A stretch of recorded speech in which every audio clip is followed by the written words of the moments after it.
네, 어제 새 정부 첫 부동산 대책이 발표됐고요. 임대차법 관련 세제 혜택 확대 그리고 분양가 상한제 개편안 이런 게 핵심 내용이었습니다. 전문가와 이 내용 자세히 살펴봐야 되는데 아직 전화 연결이 안 돼 있습니다. 예. 전화 연결돼 있군요. 예. 한문도 연세대학교 금융부동산학과 교수 전화 연결돼 있습니다. 안녕하세요. 네, 안녕하세요. 예. 딱 전화 연결이 됐습니다. 제 시간에. 저 어제 첫 부동산 대책 어떻게 보셨어요? 눈여겨보신 점들 좀 먼저 말씀해 주십시오. 저는 개인적으로는 좀 실망스럽게 봤습니다. 실망스럽다. 네네. 예. 왜냐하면 국민들이 원하는 것은 일단 공급 대책이 우선인데요. 예. 일단 그게 뒤로 밀어놨잖아요. 한 8월까지 하겠다고 해놨고. 그렇죠. 일단 8월에 임대차 시장에 대해서 안정화 방안이라고 내놨는데, 그 내용을 보면은 제목 처음에 시작할 때 시장 분석 상황에서 그 전세 가격이나 매매 가격이 하향 안정화되고 있다. 그렇더라고요. 그 금리로 예. 인해서 안정될 것으로 보인다. 그래서 단서를 하나 달았죠. 그러나 이래가지고 단기 리스크에 대한 대비 이래놓고 임대차 시장에 대한 이제 대비책이라고 해서 이제 발표한 건데요. 그렇죠. 네, 그럼 보면은 핵심은 이제 세액공제하고 소득공제인데. 그렇습니다. 네, 그 부분은 일단 그것만 보면은 좋게 받아들일 수가 있습니다. 그 부분하고. 예. 그 다음에 이제 임대인이라고 그래야 되겠죠. 무주택 갭 투자라고 해야 되겠죠. 엄밀히 말하면. 그분들한테 그 양도세 감면이라는 엄청난 혜택을 지금 부여하면서. 그렇습니다. 임대차 시장에 안정적인 물건을 공급하겠다라는 뉘앙스를 던졌지만 내용을 들여다보면 결국은 잘못된 투자 신호가 또 될 수도 있지 않습니까? 예. 무주택 갭 투자를 할 수 있다라는 여력을 주잖아요. 실제로 뉴스가 나오자마자 발표 나자마자 이 부동산 웬만한 카페들에서 투자 기회다 이런 것들이 막 떠오르고 있습니다. 그러니까 정부가 제가 볼 때는 실수하신 것 같습니다. 제가 개인적으로 볼 때는 명분은 좋은데 예. 그걸 볼모로 해서 투자자나 갭 투자자 이런 부분들에 대해서 활로를 좀 열어준 것 같아요. 이제 과대한 혜택을 준 거죠. 제가 볼 때 좀 그렇습니다. 분양가 상한제 부분은 합리적인 부분이 좀 있습니다. 제가 볼 때는 그동안 좀 빠져 있었던 명도성이나 이런 분들은 잘 된 것 같습니다. 제가 볼 때. 분양가 상한제는 좀 이따 더 여쭤보고요. 이게 네네. 지금 이제 임대차 3법을 폐지하지는 않고 그 안에서 약간 좀 조정하는 그 정도 수준인데 왜 그랬다고 네네. 보세요? 그러니까 이 문재인 정부 5년 내내 그전에 야당이었죠. 현 정부가. 예. 야당이 비판한 것이 시장을 그냥 두라는 거 있지 않습니까? 그냥 놔두고. 예. 그러면 우리 앵커님도 아시겠지만 현재 시장이 전세든 매매든 안정화되고 있는데. 이미 안정화됐어요. 예. 근데 지금 6개월째 지금 안정화돼 있지 않습니까? 올해 들어서. 예. 네, 전세 가격은 서울 수도권 할 거 없이 계속 보합 0.0이나 마이너스고요. 그러면은 일단 시장을 좀 본 다음에 해야 되는데 이걸 갖다 미리 선제적이라는 표현을 들어가지고 아시겠지만 또 전입 의무도 면제하면서 일시적 이주택자들 그렇죠. 임대차 시장에 물량을 내는다는 명분하에 실거주 요건 네, 실거주 요건을 없애고 전입 요건을 없애요. 사실 양도세라는 부분이 아시겠지만 그 임대차 시장을 위한다는 명목인데 제가 좀 우려하는 것이 양도세 부분이라는 것이 실거주를 함으로 인해서 그 부분에 대해서 투자나 투기 시세 차익을 누리지 않는다는 점에서 비과세를 부여하는 것인데요. 그렇죠. 예. 근데 지금 보면은 실거주를 안 하고 사뒀다가 임대만 났다 팔아도 비과세 한다는 건 투기하라는 얘기잖아요. 투자라는 얘기. 근데 이거는 세법 개정 사안 아닌가요? 시행령으로 할 수 있나요? 이 부분은 좀 민감한데 사실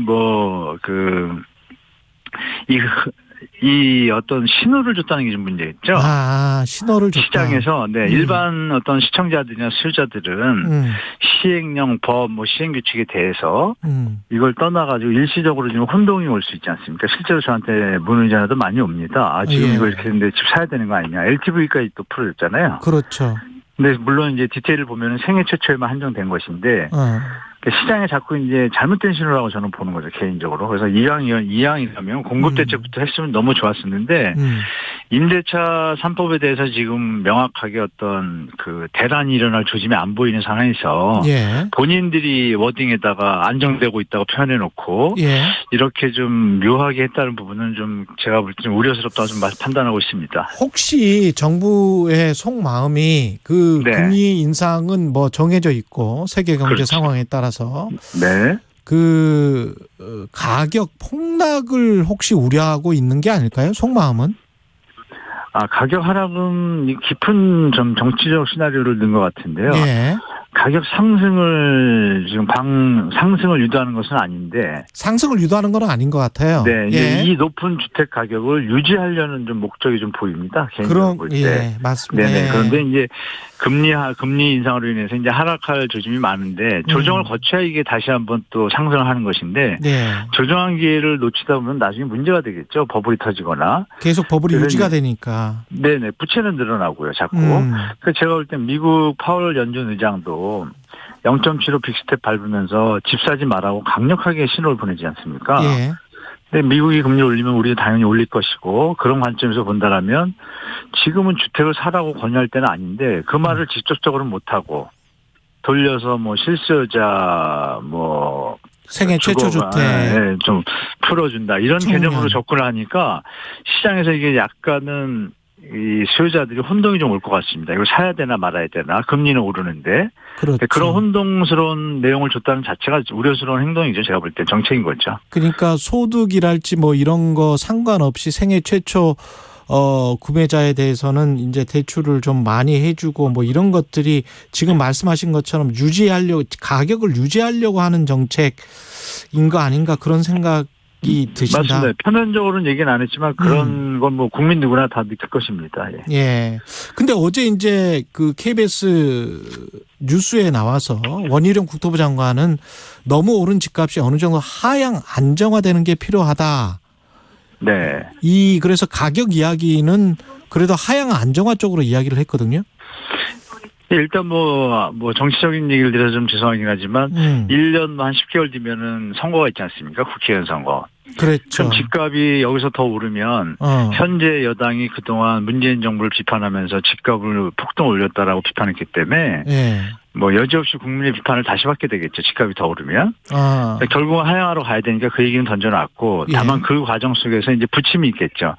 그러면 기존의 그 투자나 이런 분들 시장 친화적인 분들은 이 보수당을 좀 지지하는 성향이 있지 않습니까? 그렇죠. 이분들에 대한 어떤 뭐 선거 때 승리를 안겨준 것에 대한 보답의 차원에서 일시적으로 국민들한테 비판을 안 받으면서 할 수 있는 행위는 지금 이번 정책처럼 국민을 위하는 것 같지만 다주택자나 투자자들이 빠져나갈 구멍이라든지 조금 안도할 수 있는 이런 길을 열어주는 테러를 지금 동시에 하는 것 같습니다. 예, 예. 그래서 뭐 현 정부도 많이 고민스럽겠죠, 사실은.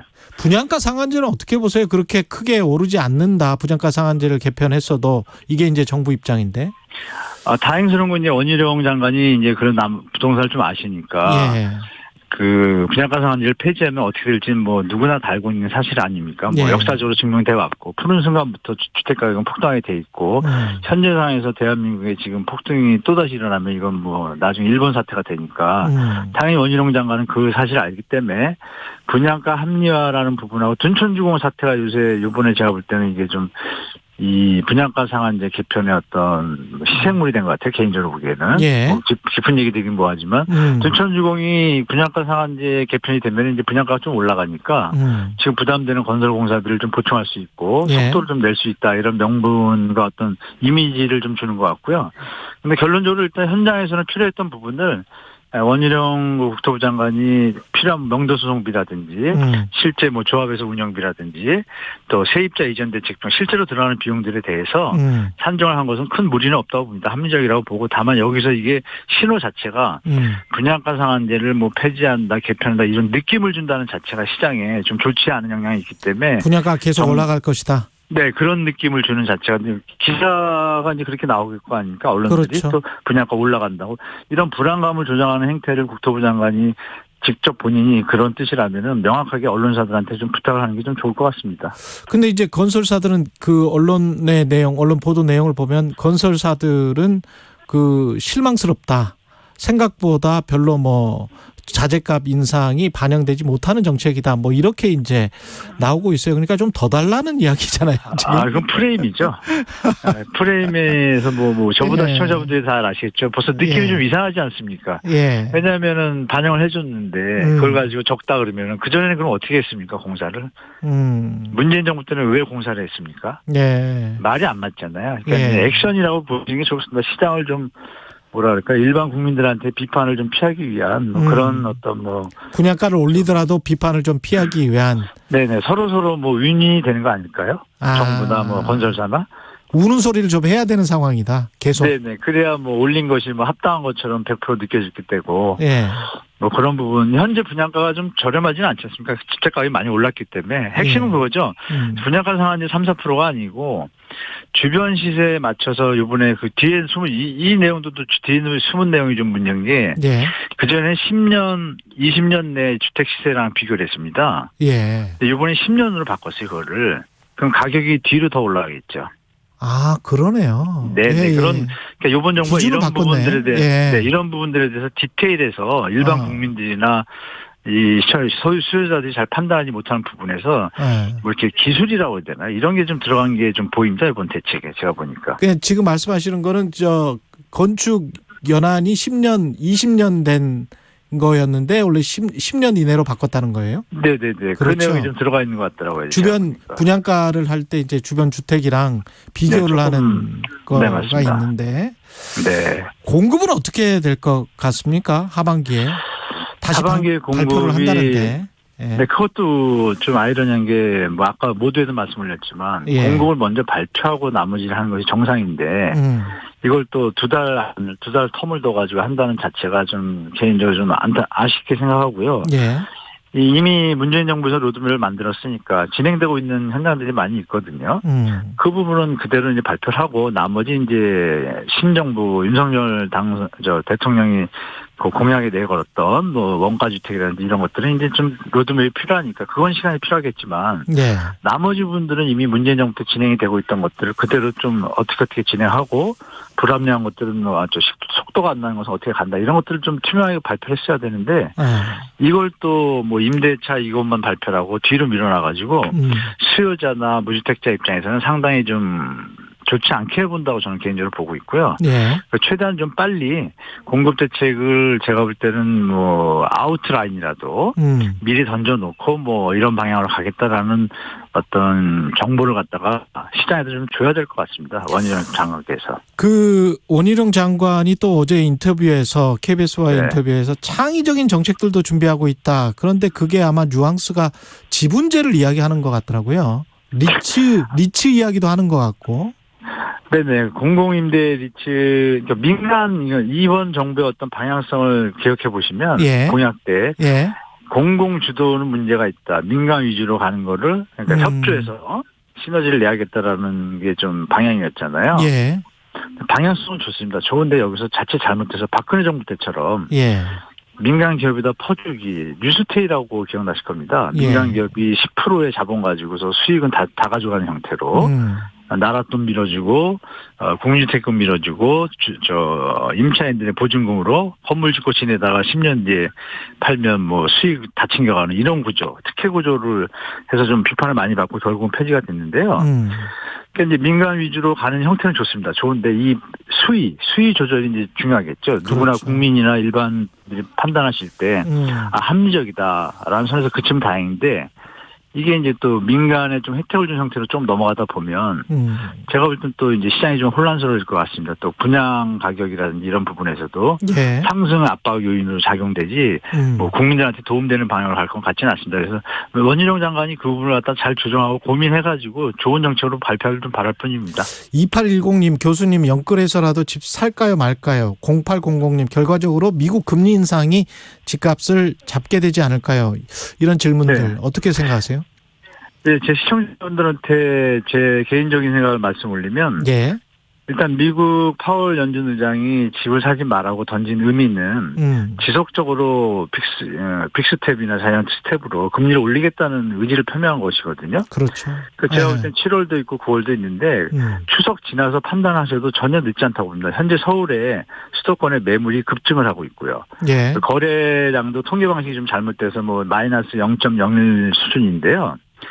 실제로 거래 물건 중에 100건이면 70건이 하락거래입니다. 통계 방식에서 500세대 이상이라든지 입지가 좋은 표준지들을 갖다 통계에 넣기 때문에 그렇죠. 여러분들이 아시는 뭐 300세대, 400세대 이런 부분들은 다 빠져 있는데요. 지금은 거래들이 거기서 일어나고 있거든요. 집값 하락은 소형단지에서 일어나고 있다. 네네. 몇 개월째 지금 한 4개월째 지금 70에서 80%가 다 하락거래입니다. 서울에. 근데 그게 통계 안 잡힙니다. 그래서 이제 시청자분들한테 드릴 말씀은 그 여파가 이제 통계 잡는 아파트 단지에도 넘어갈 것이라고 저는 보고 있기 때문에 미국 금리도 위험하니까 저는 추석 지나고 나서 시장 보셔도 전혀 늦지 않고 또 이제 정부에서도 발표한다 그러지 않습니까? 발표하는 8월 말 내용 보시고 사전 청약 또 앞으로 공급 계획 보시면은 지금 무주택자분들이나 뭐 이런 분들 입장에서는 좀 선택하기가 좀 편안한 어떤 정보들이 나열이 되니까요. 그 추석 정도 지나서 판단하셔도 늦지 않고 내년 봄도 저는 뭐 권해드립니다. 개인적으로. 네. 이번 정부의 정책, 지금의 정책은 1차 정책은 빚내서 집 사라 정도까지는 아니라고 할지라도 제발 지금 가격은 유지해줘. 그러니까요. 어떻게 한마디로 정의를 좀 해주십시오. 네네. 빚내서 집사라 속편이나 2편 같습니다. 개인적으로 볼 때. 빚내서 집사라 속편이나 2편. 네. 다른 점은 우린 열심히 하고 있다라는 것을 던진 것 같은데 열심히 한 건 인정이 되는데요. 그 본말이 좀 전도가 됐다 이렇게 말씀드리겠습니다. 알겠습니다. 연세대학교 금융부동산학과 한문도 교수였습니다. 고맙습니다. 네, 감사합니다. 공정, 공익, 그리고 균형.